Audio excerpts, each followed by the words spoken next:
আজকের গল্প লক্ষ্মী ছাড়ি। 15 বছর বয়সে প্রথম জেনেছিলাম আমার জন্মের খবর পেয়ে ঠাম্মা মাথায় হাত দিয়ে ঠাকুর ঘরে বসে পড়েছিল। আমি বাবা মায়ের দ্বিতীয় কন্যা সন্তান। এই ঘটনার ঠিক 1.5 বছর পর আমার ভাইয়ের জন্ম হয়। ঠাম্মা আমাকে সারা জীবন লক্ষ্মী ছাড়ি বলেই ডাকত। ছোটবেলাতেই বুঝে গিয়েছিলাম বাড়িতে আমার আর দিদির জন্য একরকম ব্যবস্থা, আর ভাইয়ের জন্য অন্য রকম। পুজোয় ভাইয়ের জন্য 5টা জামা, আমার দিদির একটা একটা। ভাইয়ের টিফিন বক্সে আপেল, কলা, মিষ্টি, আমার দিদির রুটি আর আলু ভাজা বা যা হোক কিছু একটা। এসব কড়া নিয়মের বাইরে বেরোনোর ক্ষমতা আমার মায়ের ছিল না। দিদি কখনো নিয়ম ভাঙার চেষ্টা করেনি, কিন্তু আমাকে বারবার ঠাম্মার কাছে শুনতে হয়েছে, এ মেয়ের বড় নোলা, ভীষণ লোভ, একেবারে অলক্ষ্মী এসেছে কোথা থেকে। তবুও আমার বায়নার অন্ত ছিল না। মা মাঝে মাঝে আমার বায়না মেটাতো, সবাইকে লুকিয়ে পয়সা দিত। দিদিকে কখনো কিচ্ছু চাইতে দেখিনি। আমি তখন ক্লাস 7-এ। স্কুল থেকে ফিরে দেখি মায়ের মুখ থমথমে, কিছু একটা হয়েছে আন্দাজ করতে পারছি। সন্ধ্যাবেলা পড়তে বসে দিদি বলল, তুই মাকে এত বিপদে ফেলিস কেন? আজ ঠাম্মা দেখেছে মার থেকে লুকিয়ে পয়সা নিচ্ছিস। আমার থেকে 3.5 বছরের বড় দিদি সেদিন আমাকে বুঝিয়েছিল এই বাড়িতে মেয়েদের কি কি করতে নেই। মেয়েদের মুখ ফুটে কিছু চাইতে নেই, বেশি কথা বলতে নেই, লাফাতে নেই, দৌড়তে নেই, মেয়েদের চিৎকার করতে নেই, ঘুড়ি ওড়াতে নেই, গুলি খেলতে নেই, পা ছুড়িয়ে বসতে নেই, হা হা করে হাসতে নেই, সবসময় খাই খাই করতে নেই। অবাক হয়ে সেদিন আমি নেই এর ফর্দ শুনেছিলাম। দিদিকে খুব বেশি দিন এত নেই মানতে হয়নি। আমার রোগাভোগা দিদিটা বিয়ের ধকল সামলাতে পারেনি। বিয়ের 2 বছর পর মাত্র 22 বছরে শ্বশুরবাড়িতেই মারা যায়। সেদিন প্রথম আমার মা সারাদিন বিছানায় শুয়েছিল। ঠাকুমা, ভাই আর বাবার মানবিকতা বোধকে সেই একদিনের জন্য কিছুটা জাগ্রত অবস্থায় দেখেছিলাম। সারাদিন কেউ মাকে কোনো ফরমাইশ করেনি। সত্যি বলবো, এত দুঃখের দিনেও সেদিন আমার ভালো লাগছিল। একটাই কথা ভেবে যে আমার কাক ভরে ওঠা মা এই সুযোগে একটা পূর্ণ দিনের বিশ্রাম তো পেল। কলেজে এক অধ্যাপক ফাঁকা ক্লাসরুমে আমার এক বান্ধবীর হাত চেপে ধরেছিল। ব্যাপারটা প্রিন্সিপালকে জানাতে গেলাম। তিনি বললেন, গার্লস কলেজে ওসব হয়েই থাকে, এই নিয়ে বেশি শোরগোল করো না, আমি দেখছি কি ব্যবস্থা নেওয়া যায়। তিনি যে কি ব্যবস্থা নিয়েছিলেন আজও জানতে পারিনি। কিন্তু আমার ভাই ব্যাপারটা কোনোভাবে জেনে আমাকে বিশেষ ব্যবস্থা নেওয়ার পরামর্শ দিয়েছিল। বাবার সামনে দাঁড়িয়ে সে সোজা ভাষায় আমাকে বলল, তোরা সেজেগুজে কলেজে যাবার দরকার নেই, বাড়িতে পড়ে পরীক্ষা দে। আমি তো দিদির মতো লক্ষ্মী মেয়ে নই, তাই অন্যের করে দেওয়া ব্যবস্থা আমার পক্ষে মানা সম্ভব হয়নি। আমার মেয়েবেলার আর একদিনের কথা খুব মনে পড়ে। বাড়িতে কি একটা পুজো ছিল, দিদিমাকে রান্নাঘরে সাহায্য করছে। ঠাম্মা আমাকে ঠাকুর ঘরে নিয়ে গিয়ে প্রসাদ, ঘট, ফুল, বেলপাতা সাজানোর প্রশিক্ষণ দিচ্ছে। পুজোর জোগাড় শেষ হলো, আমার শিক্ষা সম্পূর্ণ হলো। কিন্তু আমার চোখ তখনও আটকে আছে নারায়ণের জন্য সাজানো প্রসাদী নৈবেদ্যের থালায়। নৈবেদ্যের চূড়ায় চূড়ামণি হয়ে বসে আছে বেশ বড় সাইজের একটা নলেন গুড়ের সন্দেশ।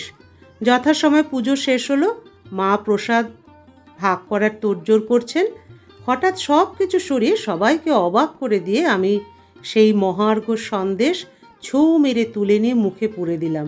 মুখ ভর্তি সুস্বাদে আমি তখন অভিভূত। হুঁশ ফিরল যখন সন্দেশ ভরা গালে মায়ের প্রচণ্ড এক চর এসে পড়ল। ঠাকুমার প্রভূত গালিগালাজ থেকে বুঝলাম, নৈবেদ্য যতই আমার সাজানো হোক, সেই প্রসাদের সিংহভাগের অধিকারী বাড়ির পুরুষ সদস্যরা।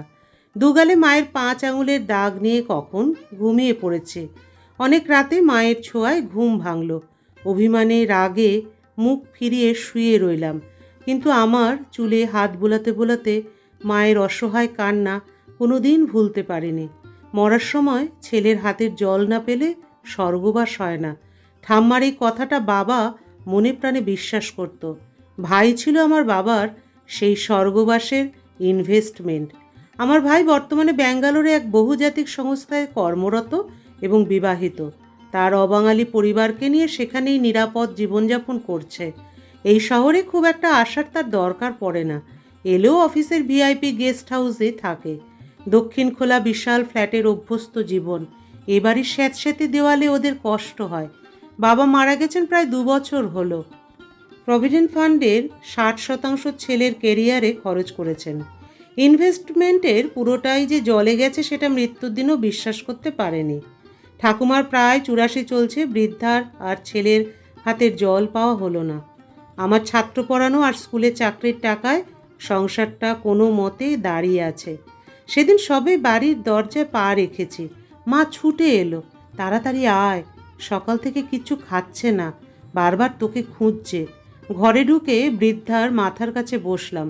মনে হলো আমাকে দেখে একটু যেন হাসলো। আমার হাতে ধরা দুধের গ্লাস থেকে 2 চুমুক মুখে দিয়েই আবার ক্লান্তিতে মাথাটা বিছানায় এলিয়ে দিল। ইশারায় আমাকে কাছে ডাকলো। আমি মুখটা নামিয়ে আনলাম মুখের কাছে। খুব আস্তে, প্রায় নিভে যাওয়া কণ্ঠে ঠাম্মা বলল, লক্ষ্মী ছাড়ি, বিয়ে করিস, তোর মেয়ে হতে ইচ্ছা হয়, বুড়িটাকে ক্ষমা করে দিস। মা আর আমি সেদিন সারা রাত জেগে বসে রইলাম। সারা রাত ঠাম্মার বন্ধ চোখ থেকে গড়িয়ে পড়া জল মুছলাম। রাতটা খুবই শান্ত ছিল। জানলা দিয়ে আসা হালকা ঠান্ডা হাওয়ায় পর্দা একটু নড়ে উঠছিল। মা আর আমি ঠাম্মার পাশেই বসেছিলাম চুপ করে। ঠাম্মার চোখ বন্ধ, নিঃশ্বাস এতটাই হালকা যে বোঝা যাচ্ছিল না ঠিক মতো। হঠাৎ আমি বুঝলাম নিঃশ্বাস নেই আর। মা ধীরে উঠে গিয়ে ঠাম্মার মুখের কাছে হাত রাখলো। কিছুক্ষণ তাকিয়ে থেকে আবার বসে পড়ল পায়ের কাছে। কোনো কান্না নেই, চিৎকার নেই, শুধু একটা গভীর নিঃশ্বাস ছাড়া কিচ্ছু শুনতে পেলাম না। আমি ঠাম্মার মাথায় হাত রাখলাম। কত কথা, কত অভিমান, সব যেন ঠাম্মার শেষ নিঃশ্বাসের মতো যেন বাতাসে মিলিয়ে গেল। তবে একটা কথা বারবার মনে পড়ছিল, লক্ষ্মী ছাড়ি, বিয়ে করিস, তোর মেয়ে হতে ইচ্ছে হয়। মনে হচ্ছিল জীবনের শেষে এসে ঠাম্মা বুঝতে পেরেছিল কত অন্যায় করেছে। সেই মাপ চাওয়ার মধ্যেই ছিল তাঁর শান্তি। 10 দিন পর শ্রাদ্ধ। ভাই এসেছিল, তবে শুধু একদিনের জন্য। বলল কাল সকালে ফিরতেই হবে, অফিস আছে। সব নিয়ম, সব কাজ থেকে নিজেকে দূরে রাখলো। মা শুধু তাকিয়েছিল, কিন্তু মুখে কিছু বলল না। হয়তো এখন মা বুঝে গেছে কিছু মানুষকে বদলানো যায় না। আমি রান্নাঘরে কাজ করছিলাম। মা এসে চুপ করে পাশে দাঁড়ালো।